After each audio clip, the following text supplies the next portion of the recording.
علیہ وسلم ہجرت کر کے جب مدینہ پاک تشریف لائے تو مدینے میں دو خاندان تھے، اوس و خزرج، اور ان دونوں میں 120 سال سے لڑائی تھی۔ کتنی؟ 2-4 دن کی نہیں، کتنا خون، کتنی جانیں، کتنا مال تباہ ہو گیا تھا، لیکن ملنے کی اور آپس کے جوڑ کی کوئی شکل نہیں تھی۔ اللہ پاک نے مدینے والوں کو یاد دلایا، یا ایھا الذین آمنوا اذکروا نعمت اللہ علیکم اذ کنتم اعداء فألف بین قلوبکم فاصبحتم بنعمتہ اخوانا وکنتم علی شفا حفرۃ من النار فانقذکم منہا۔ ایمان والو اللہ کی نعمت کو یاد کرو، تم تو ایک دوسرے کے جان لیوا دشمن تھے۔ تاریخ نے لکھا ہے کہ دونوں خاندانوں میں سب سے بڑا بہادر وہ سمجھا جاتا تھا جو سامنے والے کو مار کر اس کی کھوپڑی کا پیالہ نکال کر اس مرے ہوئے کا خون بھر کر پیے، وہ بہادر سمجھا جاتا۔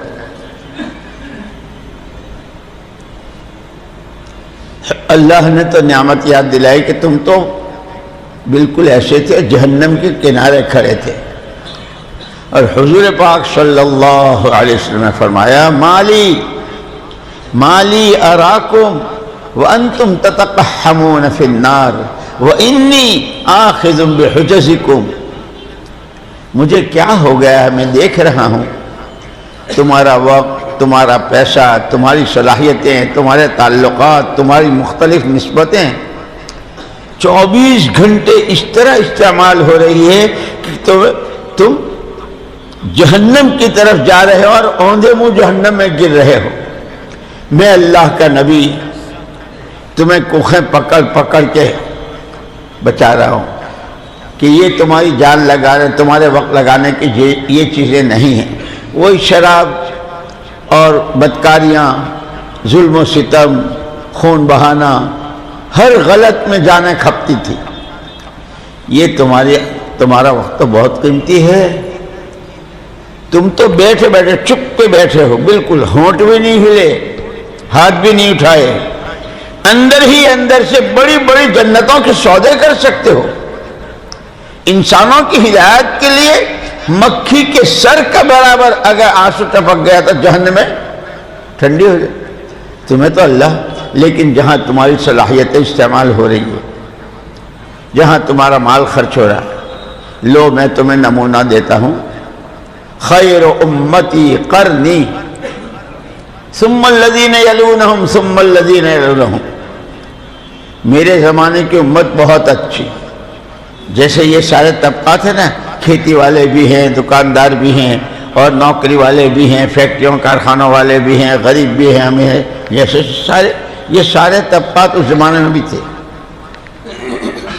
لیکن سب کے لیے حضور نے مہر لگا دی کہ میرے زمانے کی امت بہت اچھی، مرد بھی، عورتیں بھی، عوام بھی، خواص بھی۔ وجہ مولانا محمد یوسف صاحب رحمۃ اللہ علیہ فرمایا کرتے تھے کہ آدمی جدھر کا رخ کر کے کھڑا ہوتا ہے نا، جدھر اس کا منہ ہوتا ہے، وہاں کی تو سوئی پڑی ہو تو وہ بھی نظر آ جاتی ہے، لیکن پیٹھ کے پیچھے پہاڑ ہو تو وہ بھی نظر نہیں آتا۔ پہاڑ کتنا بڑا، سوئی کتنی۔ فرمایا کہ خیر امتی کی وجہ 100% امت، یعنی کئی دن کے فاقے والے صحابہ بھی ملتے ہیں، ایک کھجور پر گزارا۔ ٹڈیوں کا غزونا مع رسول اللہ صلی اللہ علیہ وسلم 7 غزوات ولم نأکل فیہا الا الجراد۔ 7 سفر کیے، 7 حضور کے ساتھ رہے ہم، 7 میں ہمارا کھانا صرف ٹڈیاں تھی، کھجور بھی نہیں تھی۔ لیکن زندگی کا مقصد سامنے تھا، کیوں پیدا ہوئے، ہم کون ہیں؟ ہم انسان ہیں، اشرف المخلوقات ہیں، اللہ کے بندے، اور نبی کے امتی ہیں. اس لیے بچہ جب پیدا ہوتا ہے تو پیدا ہوتے ہی اس کے ساتھ حقوق شروع ہو جاتے ہیں. ان کا پوتا، اس کا نواسا، ان کا بھانجا، ان کا بھائی ہوتے ہیں نا، تو ان سب کے حقوق ہوتے ہیں، کیونکہ تمام دنیا ہے ہی حقوق کے ادا کرنے کی جگہ، بدلہ اس کا آخرت میں ہے. اسی لیے حقوق العباد کا بہت بڑا مسئلہ بتایا. حزب العظم کی دعاؤں میں ہے اللہم انی اعوذ بک من ان اکسب خطیئتا او ذنبا لا تغفرہ.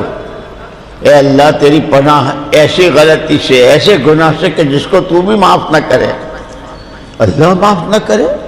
اللہ تو سب معاف کرتے. شرک کو بھی توحید سے بدل دیتے کہ وہ کون سا گناہ کہ بندوں کے حقوق اللہ نہیں معاف کریں گے، بندوں ہی سے دلوائیں گے. اس لیے دنیا حقوق کے ادا کرنے کا، مسجد کا حق ہے، راستے چلتے ہیں اس کا حق ہے نا. حضور اکرم صلی اللہ علیہ وسلم تشریف لے جا رہے تھے، ایک اونٹنی نے شکایت کی حضور سے، یہ مجھ سے کام بہت لیتا ہے اور خوراک پوری دیتا نہیں. حضور نے پوچھا کس کی ہے؟ ایک صحابی سامنے آیا، اللہ کے رسول بھائی یہ شکایت کر رہی ہے تو کام زیادہ لیتا ہے اور اس کو پورا پڑ. جانور تک کا حق بتایا. اسی لیے حضور اکرم صلی اللہ علیہ وسلم نے مدینہ پاک تشریف لا کر ان میں آپس میں جوڑ پیدا کرنے کے لیے، محبتیں پیدا کرنے کے لیے کپڑے نہیں بانٹے، زمینوں کے ٹکڑے نہیں بانٹے، یہ تم رکھ لو، یہ تم رکھ لو، لڑو مت، یہ نہیں کیا. بنیادی طور پر دو چیزیں بتا دی. پورا جو حضور نے ہجرت کے بعد مدینے والوں سے خطاب کیا تھا، بہت لمبا خطاب تھا، اس میں بنیادی بات تھی من اصلح ما بینہ و بین اللہ اصلح اللہ.